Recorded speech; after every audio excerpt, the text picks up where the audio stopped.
ত্রিপুরার রাজধানী আগরতলা থেকে ১৭৮ কিমি দূরে বাংলাদেশ বর্ডারের পাশেই ঘন জঙ্গলের মধ্যে লুকিয়ে রয়েছে এক রহস্যময় পাহাড়, যেখানে অলৌকিকতার শেষ নেই, যেখানে আপনি দেখতে পাবেন অনেক অদ্ভুত অদ্ভুত মূর্তি।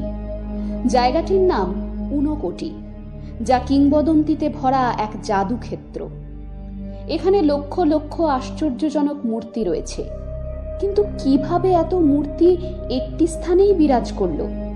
এই জায়গাটিকে ঘিরে কেন এত রহস্য? এই সব বিষয়েই বলবো আজকের ভিডিওয়ে। নমস্কার বন্ধুরা, বং প্ল্যানেট দুনিয়ায় আপনাদের সকলকে স্বাগত। ঊনকোটি অর্থাৎ ১ কোটির ১ কম। হিসাব ধরলে ৯৯,৯৯,৯৯৯টি মূর্তির বাস এই জাদুক্ষেত্রে।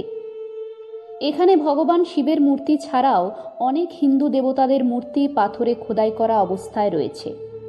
ঐতিহাসিকদের মতে এই মূর্তিগুলো অষ্টম বা নবম শতাব্দীর হতে পারে।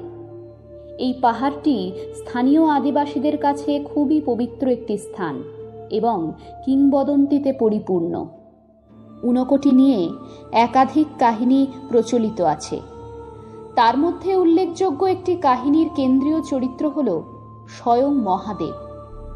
দেবাদিদেব শিব একবার দেবতাদের নিয়ে ত্রিপুরার উপর দিয়ে বারাণসী যাচ্ছিলেন। মহাদেবকে নিয়ে দেবতাদের সংখ্যা ছিল ১ কোটি। সন্ধে নামার পর রাত্রিবাসের ব্যবস্থা হয় এই রঘুনন্দন পাহাড়ে। পথপরিশ্রমে ক্লান্ত দেবতারা গভীর নিদ্রায় অচেতন হলেন। পরের দিন সূর্যোদয় হওয়ার আগে সবার বারাণসীর উদ্দেশ্যে যাত্রা করার কথা, কিন্তু মহাদেব ছাড়া অন্য কোনো দেবতাদের নিদ্রাভঙ্গ হল না। মহাদেব বিরক্ত ও রুষ্ট হয়ে তাদের পাথর হয়ে যাওয়ার অভিশাপ দিলেন এবং একাই বারাণসীর উদ্দেশ্যে রওনা দিলেন। গভীর নিদ্রায় সমাধিস্থ দেবতাদের কাল নিদ্রা আর ভাঙল না। তারা অনন্তকালের জন্য পাথর হয়ে রইলেন। এই দেবতাদের সংখ্যা ছিল ১ কম কোটি, তাই নাম হল ঊনকোটি। সেই থেকেই এই রঘুনন্দন